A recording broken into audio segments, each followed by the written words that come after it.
everybody. Welcome to the Malted Minis, brought to you by the Malting Hour. I am one of your hosts, Tony Golick, joined always with Brandon Winninger. Brandon. Welcome back.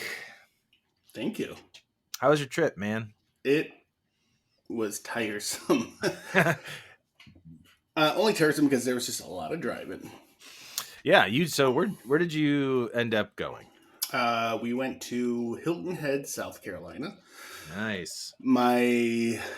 Not my whole family, but all of my sisters. Just so you know, real quick, your mic looks like it might be a little loud. I could be wrong. Just pointing that out. Not a big deal. Never happens. No, turn it down just a smidge. There you go. Smidge. Perfect. Yeah. So my family, we not my whole family, but my sisters, minus my brother and my dad. We all rented this big ass house in Hilton Head for the week, and we spent some time on the beach. Awesome. That sounds like a lot of fun. Yeah, we got to take a trip down. I think we went Thursday. Yeah, Thursday. My wife and I and Benjamin, we went down to Savannah, Georgia, where my wife and I got engaged. And we showed Benjamin the boat because it was parked right there. Showed him where we got engaged. He goes, you got married there? We're like, no, we got engaged there. He goes, you can't get married on a boat. I said, we didn't. We got engaged there. You can't get married on a boat. Just a heads up, also, real quick. It does look like it's still just very loud. Just pointing it out. I'm just looking at the volume there. Here's Aggie. She misses me. But yeah, so we went to Hilton Head and spent some time there. Got some candy, had some drinks along the riverwalk, and then had lunch at this place called the Pirate's House, which is like the oldest building in Savannah. Is that where pirates live? Apparently.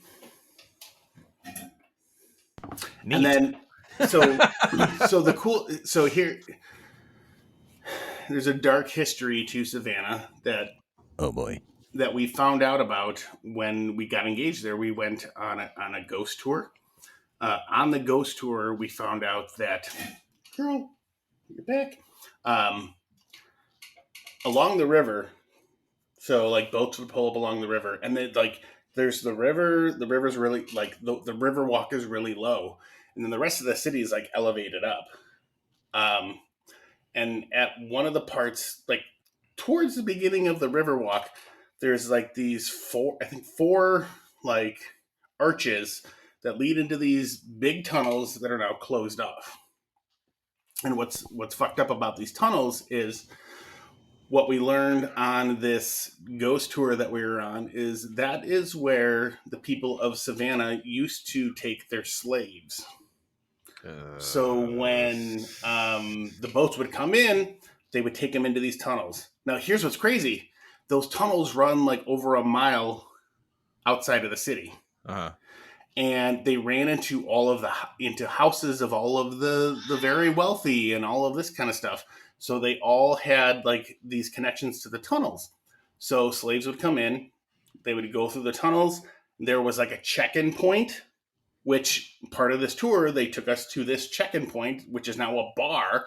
Like, hey, you're sitting in the check-in point. I'm like, great, thanks. That doesn't seem right. No. And then they would get dispersed throughout the city because they did not want to see the common people like seeing slaves being traded and all that kind of stuff. But it became very useful during like the Spanish flu and like the pandemics they had back in the day, because they would take all the sick people down into the tunnels because those tunnels also went to the hospitals. So they would take people through and take them to the hospitals and all that kind of stuff.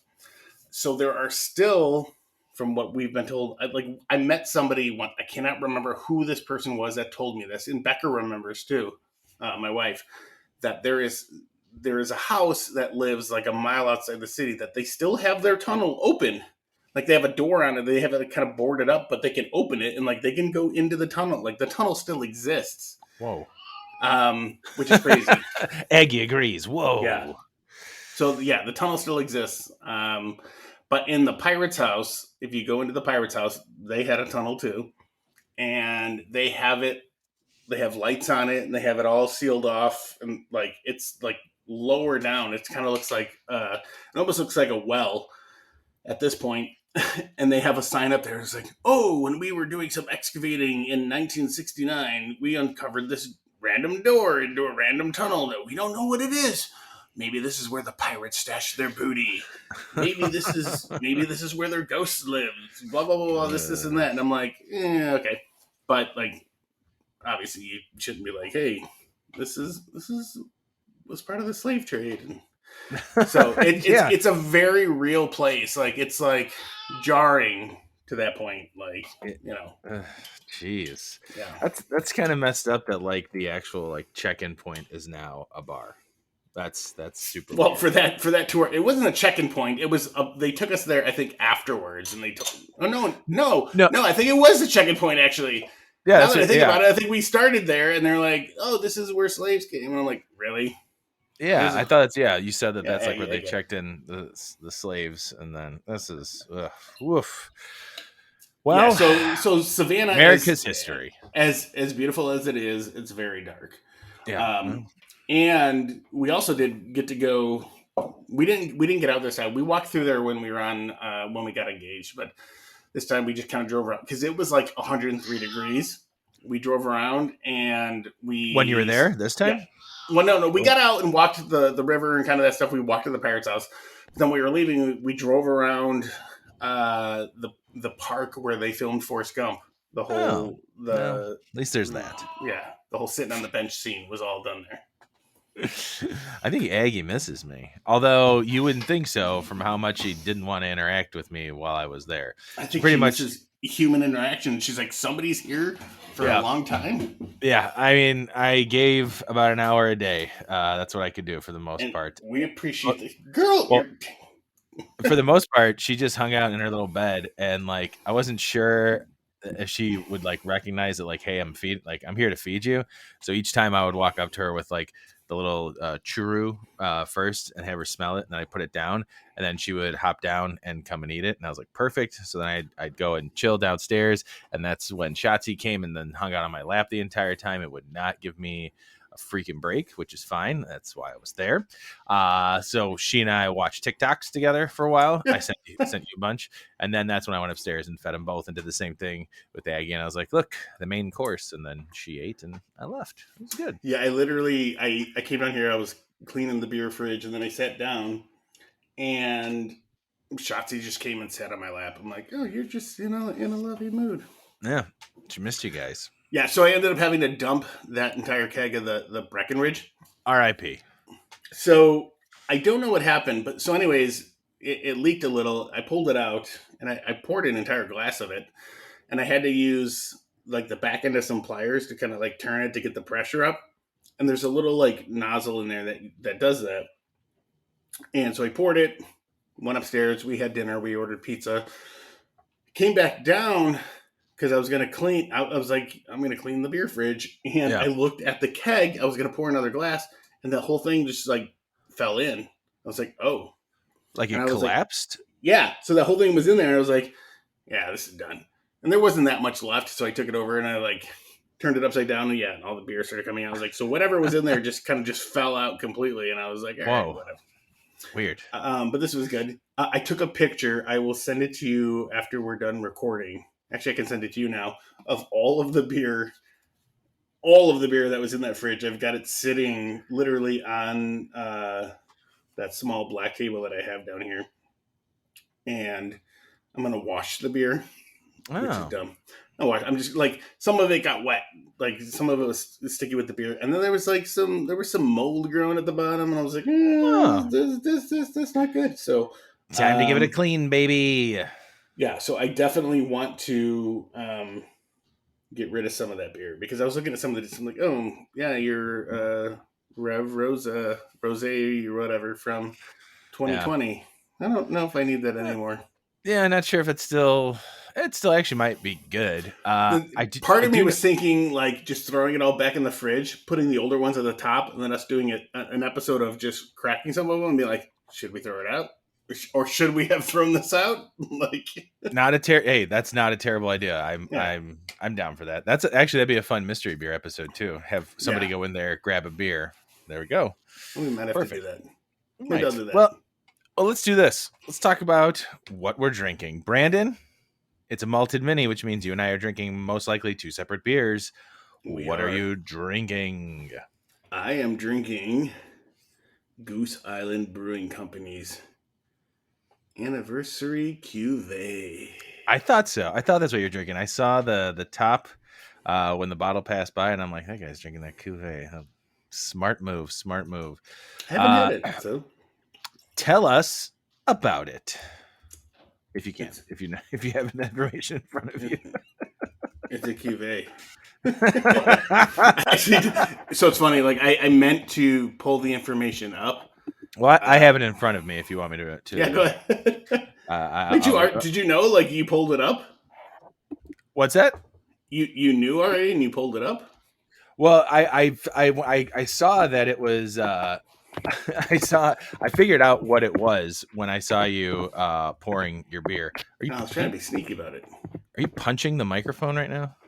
No, I'm tapping the keys, which is weird. Oh, it sounds like tap tap. Well, the funny thing is that all it says on Untapped, it says 35th anniversary Cuvée barrel aged ale.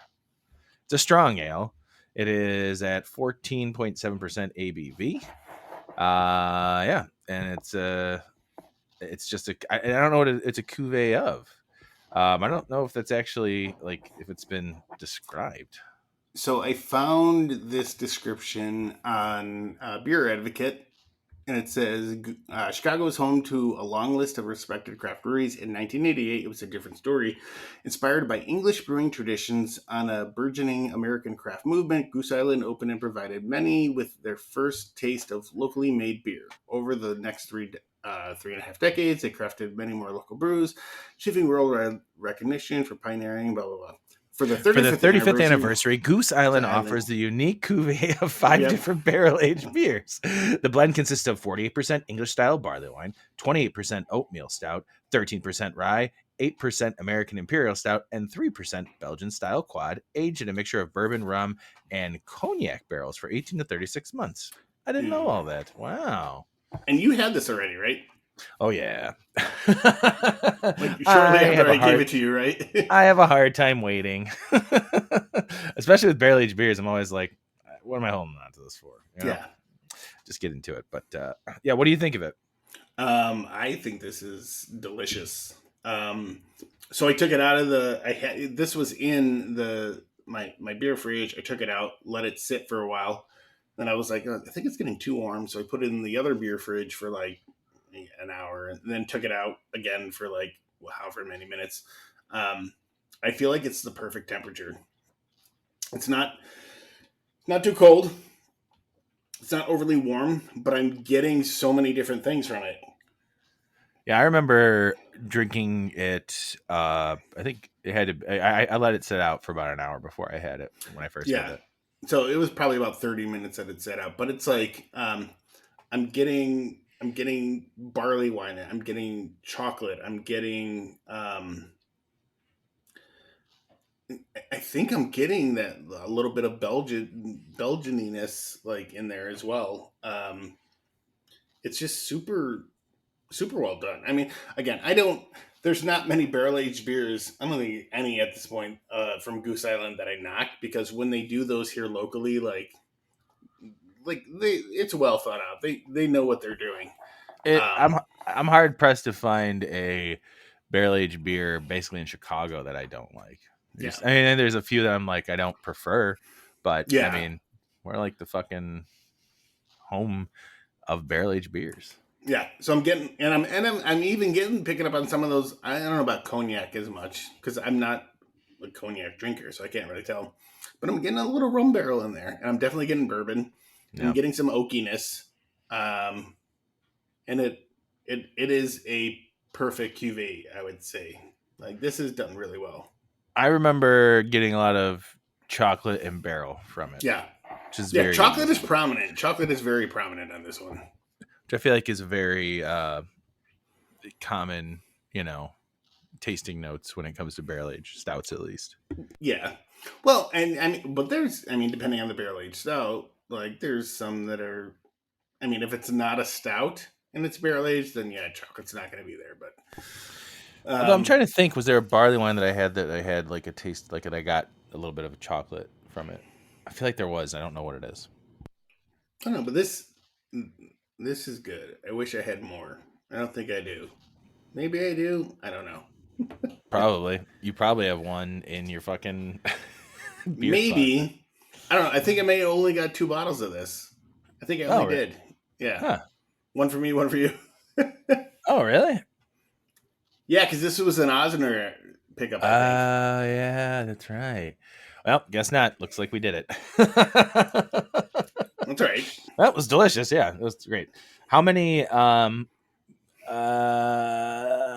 many blended uh how many blended beverages in one cup would you give this? Uh, That was so stupid. Sorry. I'm like 4.8, 4.9. Yeah, It's up there, wow. man. Like this is, I mean, I'm in the camp of like most barrel aged beers at Goose can do no wrong. Yeah. And this one was done really, really well for what it is. And again, you'll have people that would drink this, being that it's a cuvee, and being like, "Oh my god, why is there all this different flavor? This is not what I was looking for." Because people see barrel aged and they're looking for a barrel aged beer, Yeah. like bourbon barrel aged beer. Yeah. Yeah. And then the blend there is This no, is you're good. not it. Yeah. No, it's very I remember being very, very nice. And it's not like it wasn't a heavy beer either. Like it's not super heavy and thick. Did you check into it when you had it? I don't think you did, because I feel like I looked it up. And Yeah, I was I don't like, think I did. Yeah, I don't think I did. Which is it's funny because there are like random beers where I'm like, oh yeah, I remember to check that in, and then I don't. Like I had a beer today from Maplewood, their fest beer, because all the fest beers and Oktoberfest beers are out. And I took a picture of it. I'm like, good picture, Tony. Way to go. Back to grilling, and I still haven't checked it in. yeah. So I will say, kind of going back to the whole vacation thing, I went to one brewery the entire time because I made my whole family go to dinner in Gatlinburg, Tennessee. Nice. We went to a brewery. I had beers there. I did a flight. I was like, I'm going to do this right, do a flight. The only beer that I really enjoyed from them was their Helles. Ah, nice. That's good. But they didn't have that like to go, so I didn't buy anything. So in traditional style, like, we went to the beach, and like, as much as I wanted to go out, and like, oh, there was a brewery not far from us, but it's like, my son's hanging at the beach, I was hanging with him. When we left, I went to a Publix, and I found some local beers that I've never tried. And I want to use those for, it's going to be a blind tasting is what I want to do. Is because these are very unique beers. Oh, okay. And I want to see if you and whoever else, if Clark or Dan join us. We got to bring Clark in, because Clark and I are the beer masters. Like, we can pick a saison like nobody. If you guys can figure out what this is supposed to be, okay, that'd be great. So I got 3 beers. Yeah, and I'm looking forward to that, because cool. I saw these, and actually I bought 2 at first, and then we were in Tennessee on our way back home, and we got to go to Buc-ee's, which is like the world's largest gas station, and I got some barbecue from there. How was that? Which blew my mind. I got their turkey, brisket, and sausage sandwich. Ooh. Becca got a chicken wrap, and Benjamin got a hot dog. Classic. And Benjamin ate the entire hot dog, but it was awesome. And it was a fucking madhouse. Literally, it was like you were going into a concert. The amount of people that were coming in and out of that place. And the bathrooms were just obscene, like how big they were. And then every urinal it was like a separate stall kind of thing. So that was kind of cool. So we should all go check out Buc-ee's. Yeah. So, and then when I was there, Becca was like, I was actually looking for a drink for the car. I was looking for like a Diet Coke or something. And she goes, "Are you looking for more beer?" I was like, "I wasn't, but," and I kind of looked up. Good thought. Saw this one, and I was like, "Holy crap. How is that a thing?" I'm buying that. Awesome. It was local, and I'm bringing it home. So, All right, there it is, Clark and Dan. We have been challenged by Brandon to try and maybe that'll be Clark's, first one back in a while. We'll see if all three of us can, all four of us, obviously, but the three of us can figure out what these mystery beers are. Sounds like we got 2 mystery beer episodes lined up. That's great. yeah. So that being That's said, great. Tony, what are you drinking right now? Oh, well, hey, thanks, man. Just a side note, while you were gone, I also, Laura and I, we dipped out to Kalamazoo for an overnight trip to go see the Avett Brothers. So that was nice. We were going to stop at River St. Joe's on the way up there. I wanted Laura to check it out, but we had kind of crammed ourselves into a hole of like not giving ourselves enough time. Yeah. We left a little bit later than we originally had planned, but we weren't really in a rush. So I've been there before. I wasn't totally bummed. But Laura, as we were getting closer, I was like, dude, we should probably eat something before we go to the show. And she found a barbecue spot. I'm not going to say the name of it. She found a barbecue spot. And you don't think of like barbecue Kalamazoo, but everything on this menu sounded fucking awesome. So we get there, we order it. Laura gets like this pulled chicken fiesta salad that was like massive. And I got a sorry, pick one, pick 2 type deal. So I got to choose the meat as a sandwich, and I was like, let me get brisket. And they're like, all we have is chopped brisket. And I was like, that's still brisket. Sounds good. And then I got their spicy mac and cheese, which I later found out was mac and cheese with bits of jalapeno and some bacon in it. So our food is pretty quick. Our food gets there, and like I said, Laura had this giant sandwich. The chicken, sorry for clearing my throat again. That looked pretty fucking dried out, man. Kind of a bummer. So that was not cool. It tasted fine. It just kind of dried out. My brisket, I'm putting up quotes here, tasted a lot like pork.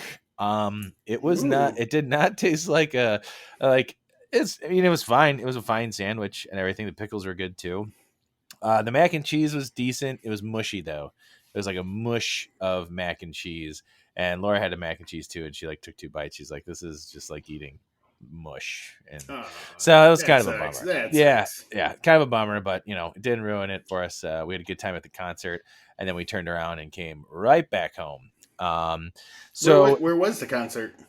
The Wings Event Center, which is like a not a AAA, it might be a AAA hockey team. It was cool, man. It was a nice little venue.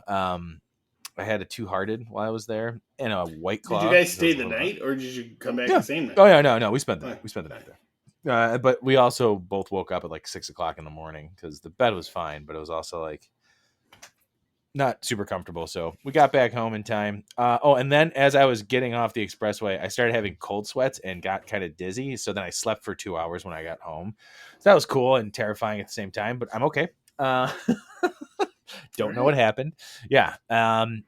Yeah, and then that was it. So we actually went to a friend's house last night for a barbecue. My buddy Phil, and Phil is very much into German beers. And so when I saw that there was Oktoberfest beers readily available, I grabbed Off Color's Waddle. But I know we've talked about Off Color's Waddle before, so I'm not drinking that.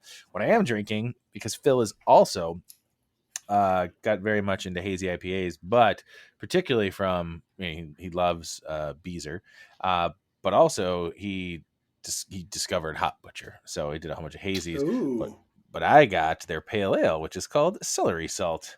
And let me go ahead and read this description. It's a long description, so I hope everybody's got a chance to just sit back. And here we go. It's a Nelson Sauvin hopped America pale ale. There we go. 6% alcohol. Yeah, they don't give deep descriptions, which I like. It's good. Nelson Sauvin hops. Part of me was hoping though, like, is there celery salt in that beer? Absolutely not. Just like their beef dip and the pizza stuff that they do, like they have a lot of food named beers. But it has nothing to do with it. Speaking of beef dip stuff, while we were on vacation, like Becca and I had our own room, our own TV. We watched a couple more episodes of The Bear, and Becca was like, "I don't." She goes, "Has Tony ever watched this?" I said, I don't know. Negative. I have not. You should. You should. Do you have Hulu? No. It's funny because You want like, Hulu? do you want Hulu? It's funny like when I saw it coming out, and I know like a lot of people like it, and I don't know, man. I don't know if it's because like I've worked in a restaurant and I've always been obsessed with like actual chefs and stuff that I'm like, I know it's. I feel like it. Maybe I'm wrong, but I feel like it's glamorizing the shitty aspect of working in a restaurant, of like what sucks It's about you working know in a what? restaurant. So I will say from somebody myself who has always thought it would be great to work in a restaurant, like and want to run like a food stand or whatever, blah blah blah. It's it's a very good show, and how they tie in Chicago is actually pretty great. So, Okay, well, so you're gonna watch maybe it? Come on over. I'll watch it with you. sounds good. I will do that. No, yeah, I'll check it out. It, it's Uh, it's it's actually really good, and like it like goes. There's the problem with the show is it gets so intense. It's like heart racing intense. Like you get so involved and like you're like, what the fuck? So we'll turn off an episode and I'll be like, I can't do another. Like this is just fucking intense. Like we gotta wait, and we'll do the next one, and then it's like, oh shit, yeah, we can do one more. Yeah, it's a good show. So, hmm, but that being said, this Hot Butcher beer, yes. how have you had it before? Yesterday was the first day I ever had it. Really? Yeah, and so what I did is I was stopped in at Binny's, which by the way now is the time for us to buy Oktoberfest beers. We should probably do that.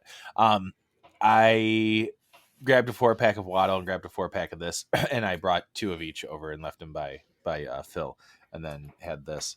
Yeah, so it is. It's a really you'd like this one. It's a really nice pale ale. It's they and so Nelson Sauvin is a New Zealand hop, which a lot of hazy IPAs mainly, or not mainly, but a lot of good hazy IPAs use New Zealand type hops to get those really fruity, like stone fruit, um, juicy type flavors in the beers. And so I looked up Nelson Sauvin here, and it says Nelson Sauvin hops impacted grape light flavored beers, defined as a cool climate white wine grape flavors. Other descriptors include extreme fruitiness, passion fruit, and, in quotes, fresh crushed gooseberries. Ooh. Uh, aroma citrus, aroma green fruit, aroma sweet fruit, green fruit, hops, New Zealand. Those are all the tags. It's good. I like it. It's not super hoppy. Let me see if does it have the IBUs here? It does Hi, not, but Goose. it's not super hoppy. It's 6%. It's easy drinking. I really, really enjoy it. I don't know if Clark's had this. Clark's all up on the Hop Butcher shit these days. So I wouldn't be surprised if he had it. I think I checked it in. I'm not sure.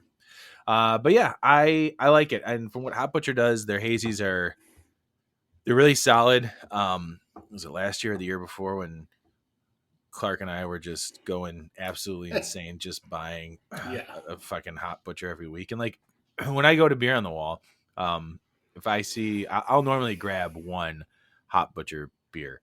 But I know people who go and like stock up on these 4-packs and just drink the shit out of them, and I Yeah. can't do it. I can't do it. I mean, kudos to them. That's great. I'm glad they found a style that they really like and they keep drinking. That's not for me anymore, baby. But overall, I really enjoy this beer. Nice. I would say, I'm trying to think of what I can rate this with.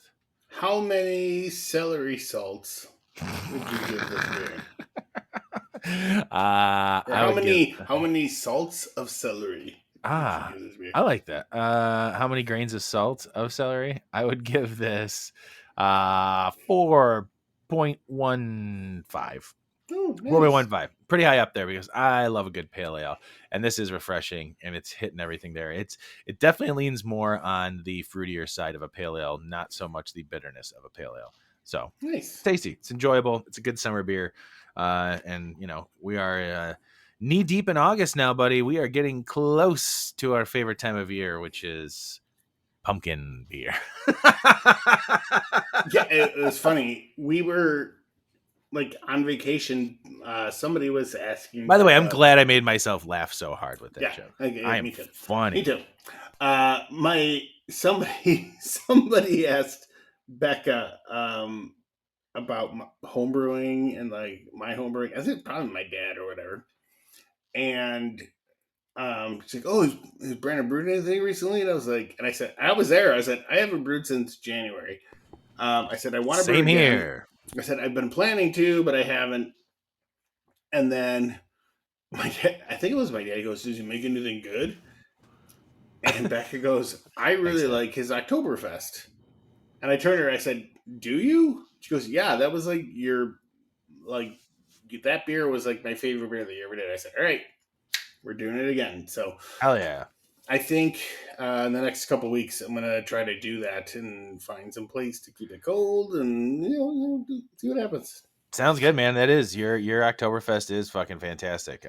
It's is a tasty beer. I am. I actually was talking to Mike, brother-in-law Mike, last night about possibly if you guys were interested. And I might throw this out there to another home brewer for when it comes time for our Halloween party here at the old Warwick Estate. That I thought maybe of getting the kegerator over here fully operational, clean, got it. Let's me get it. Let me get back into this. And if you're interested of brewing like we did the one year, maybe you brew a beer, I brew a beer, see if Mike wants a beer. I don't know if Clark's coming, but I'll see if Clark wants to brew a beer. The thing is that you guys can take these beers or I can drop them off the next day, but have, a bunch of home brews on tap for Halloween. Yeah, I'm down for that. I don't know what I want to make, but I just thought it'd be nice to have a mix of beers and to get us back into some home brewing. Yeah, I'm down with that. I miss it. I miss it. And really, what's holding me back right now is that I have just not been. Having those shitty beers, the last couple ones that I brewed, I really believe is because my setup is not clean and gross. And definitely not clean and definitely gross now because I have not done anything with it. Since January or February, man. Last time I brewed a beer, so I'm ready to gut all my lines, get everything clean, get the taps clean, get everything running, and then brew a test beer and see what's up, and get back into the swing of it. Yeah, nice man. Yeah, I know. The only thing about homebrewing, I think I'm at the point where I need to get new buckets. So I think I'm gonna get all new buckets Maybe I should do that too. Maybe I should get new because buckets. I haven't gotten new buckets in a while. So I'm like, all Same right, here. Maybe maybe I just need a whole refresh of all my equipment here. yeah. And buckets are not that expensive. Gnome Brew has No, them pretty cheap, so I'm gonna yeah, grab some from buckets them. are. That's a good idea. Let's do that. Let's do that together. Well, let's go get some buckets together. Speaking of doing stuff together, you and I are Buckets, going man. to. We're also going to a concert this weekend together. Or this week. This week we're going. This Jimmy Wednesday. Eat World. The Manchester Orchestra. Are you more excited about Jimmy Eat World or Manchester Orchestra? I think I know them both equally, but Huh. like Jimmy Eat World, I know more of their songs. So Yeah, like, I'd say you probably know more Jimmy Eat World, and I know more Manchester Orchestra. So it's gonna be great. It's gonna be a nice little combo for us. That should be a fun time. I'm looking forward to it. Also, I was informed of a uh, upper general admission area that's like a bar lounge area where you can just go and sit. Um, okay, so I think we might. I'm gonna get the directions on that, and maybe we get there early enough. Maybe we'll go hang out there instead of being down on the floor because we're old men now. just let me Or if know. we're just on the floor, I don't fucking care. So yeah, that'll be fun, man. Looking forward to that. Me All too. right, yeah. I don't got anything else, man. I think that's it. I think we're caught up on life. We're caught up on random trips. Oktoberfest is around the corner. I can't believe August is almost done. Yeah, man, this is crazy, but it's a good time for beer. I'm looking forward to the Oktoberfest beers, fest beers. Then we start getting into those Pumpkin beers. pumpkin beers, man. I already saw a bunch of pumpkin beers out when already. when I was in a Publix in where the fuck was I? Like North Carolina or South Carolina, whatever. I was in a Publix and they had like pumpkin and everything like lined up, and I was like, "Ooh, I gotta steer away from that." Yeah, cousin Kevin already told me he got a 4-pack of Warlock already. I'm like, well, at least you went with the stout, Oh, so they I had can. Warlock too. Yeah. Yeah. Which I mean, I do love Warlock, so maybe it's the time now where I start buying a couple random things and just keep them in the refrigerator ready for another year of pumpkin beer and another maybe 2-part Oktoberfest episode again Yep. because there's just so many good Oktoberfest beers. It's one of my favorites, man. One of my favorite styles. All right, I think that's gonna do it for this week's Malted Minis. Brandon, I love you, buddy. Love you too, bud. Aggie, it's good to see you again. That was not Aggie. He was just shaking her in front of the mic. All right, we'll see you guys next week. Bye. Bye. This has been The Malting Hour. Be sure to follow us on all social media by searching The Malting Hour and at themaltinghour.com. You can also follow us individually on social media. Brandon can be found on Instagram as BMDub81, on Twitter, BDub81, and on Untapped as BDubDrinksBeer. Tony can be found on Instagram and Untapped under Ace of Phelps Chicago, on Twitter, The Ace of Phelps Chicago. Clark can be found as Clarkowski on all three. Dan can be found on Instagram as hip__hops and hip hops on YouTube. Be sure to subscribe, like, and rate the show on your preferred podcast listening platform. Until next time, cheers from all of us at The Malting Hour.